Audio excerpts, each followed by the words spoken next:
Here's a number. The average person touches their phone 2,600 times a day. You just did the math, and you already know you're above average. Don't feel bad. That's exactly the point of this video. You told yourself 5 more minutes. That was 40 minutes ago.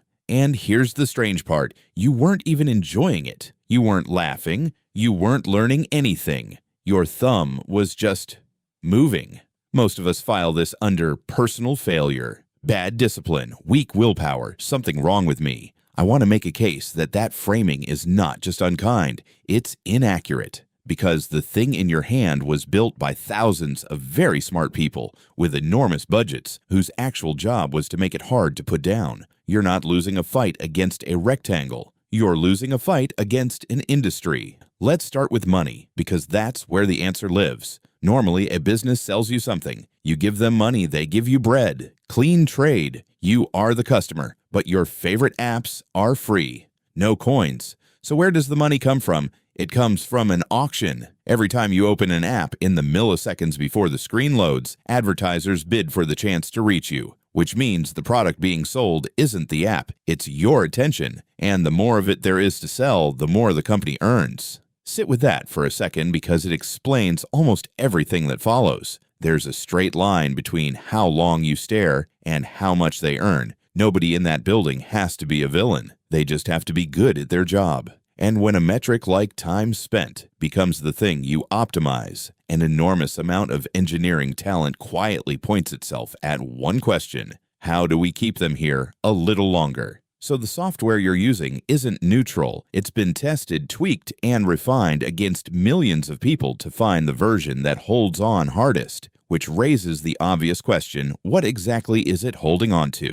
You've heard that phones give you a dopamine hit, usually said in the same tone people use for cigarettes. It's a little more interesting than that, and the real version is actually more useful. Dopamine isn't really the pleasure chemical. Pleasure, the actual warm feeling of enjoying something, runs largely on other systems. Dopamine is closer to the anticipation chemical, the chemistry of reaching. It's what makes you lean toward a thing before you have it. That distinction matters enormously because it explains the experience I described at the start. Wanting and liking can come apart. You can be pulled toward something you're not enjoying at all. That's not a contradiction or a character flaw. It's two different systems in your head, and only one of them is driving. And this system isn't a defect. It's the reason your ancestors bothered to walk over the next hill. In a world of scarce food and scarce information, a brain that got chemically rewarded for seeking, for novelty,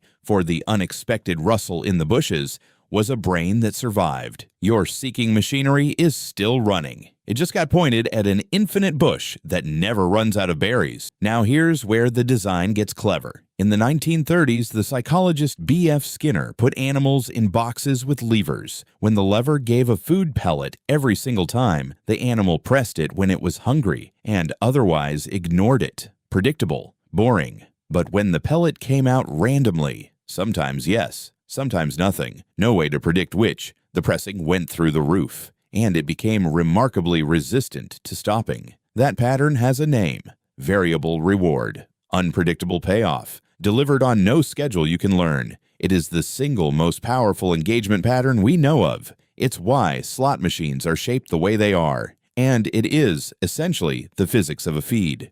You pull down to refresh, and maybe there's something great, maybe there's nothing. You check your messages. Maybe someone needs you. Maybe silence. The uncertainty isn't a side effect of the design. The uncertainty is the product. And notice what your brain does in the gap. That half second where the screen is loading and you don't yet know. That's the dopamine moment. The reward is almost beside the point. The maybe is the hook, which is why you can finish scrolling and feel absolutely nothing. The system that pulled you in was never promising satisfaction. It was promising maybe. On top of that core mechanism, there's a layer of design choices, each one small, each one deliberate. The feed doesn't end. It used to. Pages had a bottom, and a bottom is a natural moment to ask yourself whether you'd like to continue.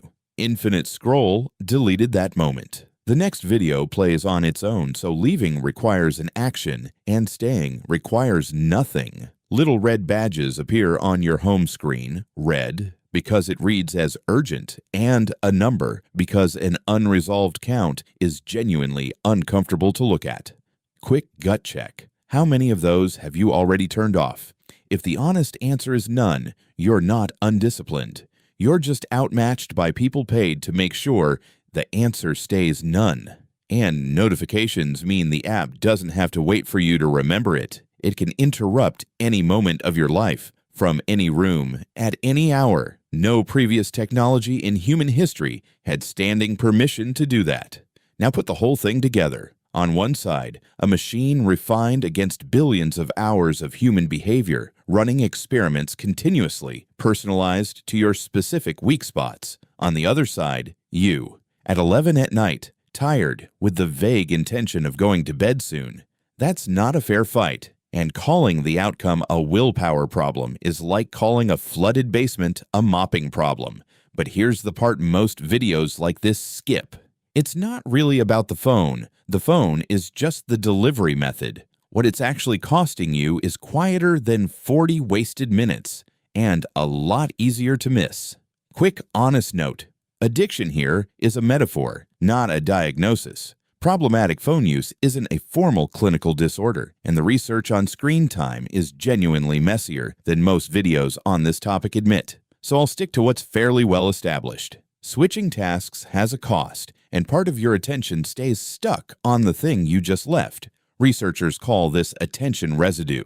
So a 2-second glance is rarely a 2-second glance. It's 2 seconds plus a foggy tail.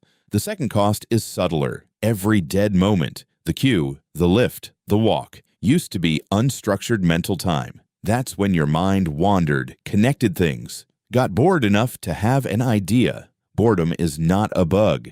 It's often where the interesting thoughts come from, and we've very efficiently eliminated it. And the third is simply that the hours are real. They come from somewhere, usually sleep or the people in the same room.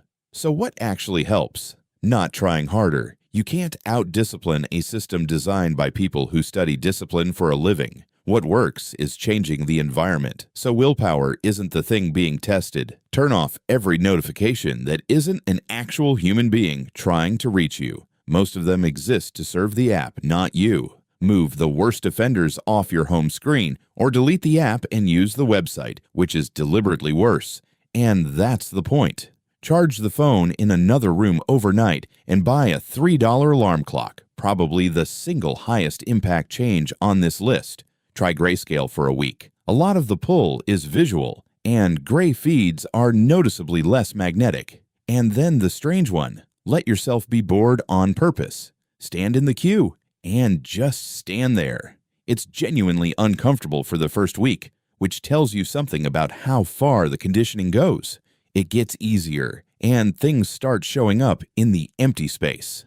The goal was never to hate your phone. It's a genuinely extraordinary object. The goal is to be the one deciding when it gets your attention, and to stop paying for the design choices of strangers with your own self-respect. You're not weak. You're outnumbered. Those are completely different problems, and only one of them has a solution. Thanks for watching this all the way through. Genuinely, given everything I just described, that's not nothing. So tell me one thing. What's the first notification you're turning off tonight? Put it in the comments. Future, you will thank present you.